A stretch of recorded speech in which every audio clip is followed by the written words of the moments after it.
Good morning, everybody. Yesterday's class, we had discussed the news sources, so we definitely know what a news source is. Just giving it a quick revision, we had discussed about what news sources are and what are the different types of news sources. Today in this class, we will be studying about the news sources, the types of sources in detail.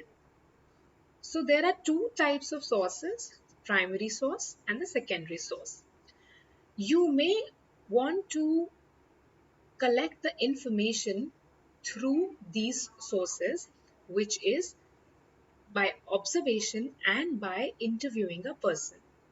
The information you can derive from different public document, statistics, private diaries, letters, books, libraries, news agencies, magazines, and the internet.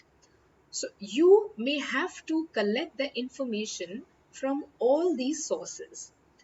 Whenever there is an event that has happened, whenever there is an incident that has happened, or maybe a press conference or public rally, anything that is going on, as a journalist, it is our duty to collect the facts, recheck it, then draft it, and then publish it.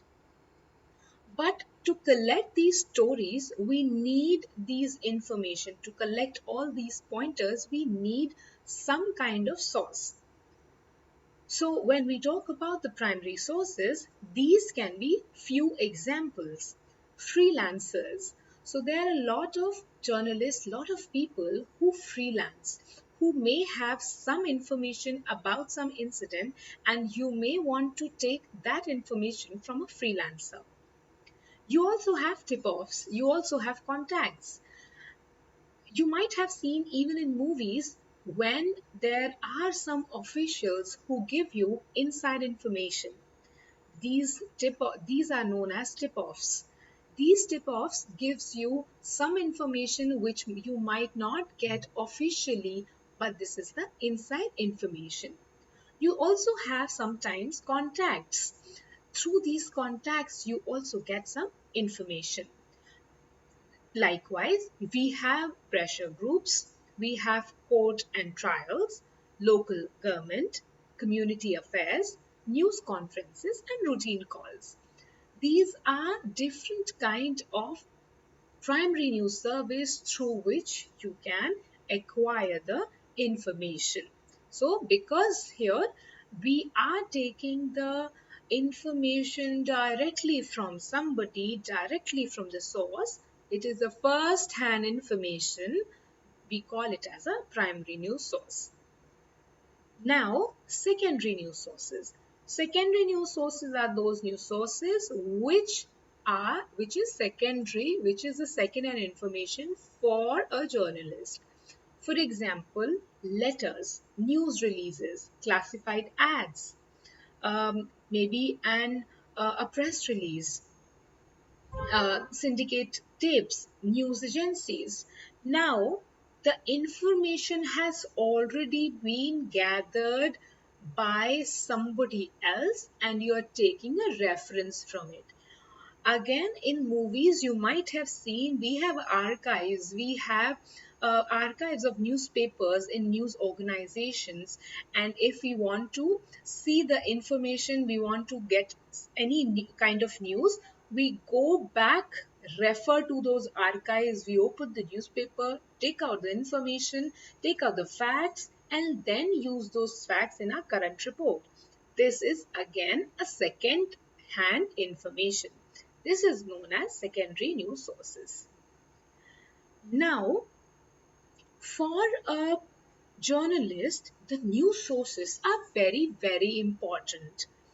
When we talk about the news sources, these sometimes the news sources like the secondary news sources are again very important.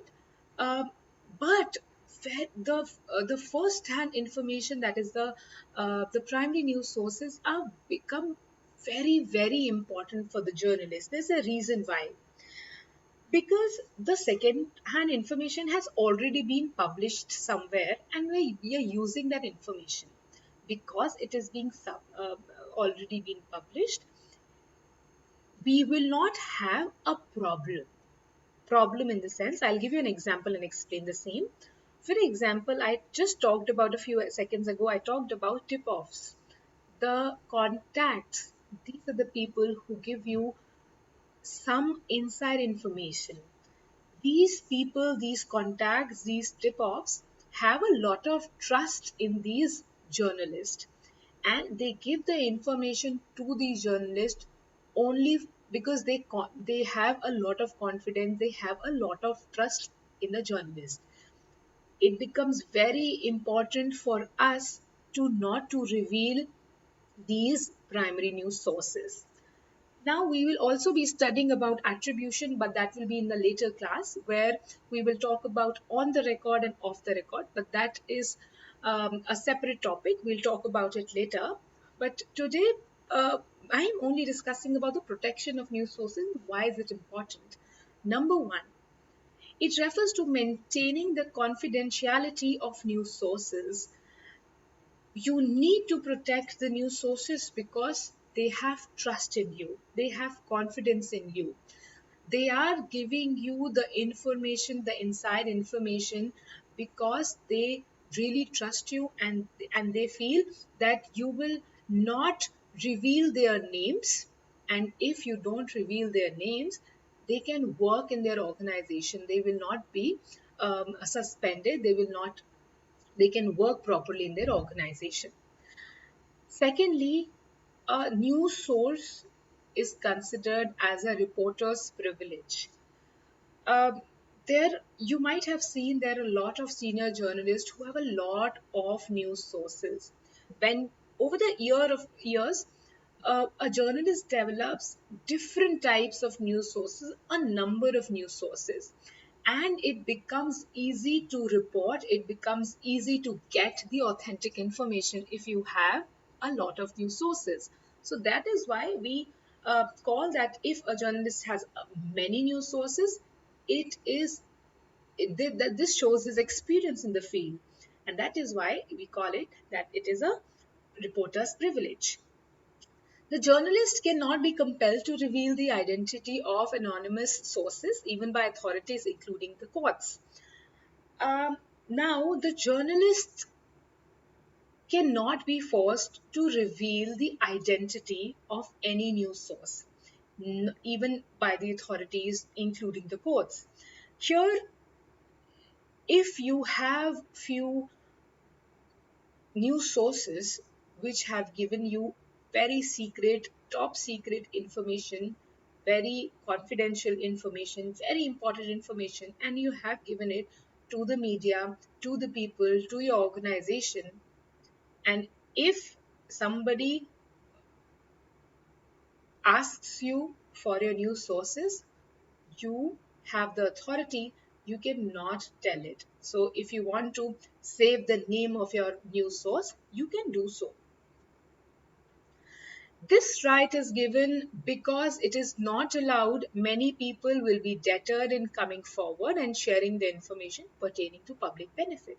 Obviously, if today I take some information from you and give it to somebody else and then take your name, even when you told me not to take your name, you will lose the confidence. Therefore, a journalist is not allowed to give the information, to give the names to anybody. Reporters only use confidential sources when they have to. So, what the reporters do is they take the information from these confidential sources and they investigate. They do a lot of investigation and find out facts. They just get a lead and they work on it, and then they prepare a report. And when they prepare a report, when they do a lot of investigation, then you don't have to name any news sources, because then you do a lot of information, you have a lot of facts, and then you can present it. A person who is willing to be named carries much more credibility than an unnamed informant. When your news source is fine with taking the name, this means that the person is okay to be revealed to be revealed in front of public. For example, I just told you that the secondary information um, are fine with taking the names. When we talk about news releases or press releases, these press releases are being issued by the authorities, by the organizations, uh, by the people of the organization. So if we take information from the press release and then publish it in the report, and also we take the name of these people who have revealed it, then it is fine. You feel the information is much more credible. The readers will also, because there's a source. When we have a source, we have an organization which is delivering something, then we find it that the information is very reliable, very credible. In the next class, we will be studying about attribution.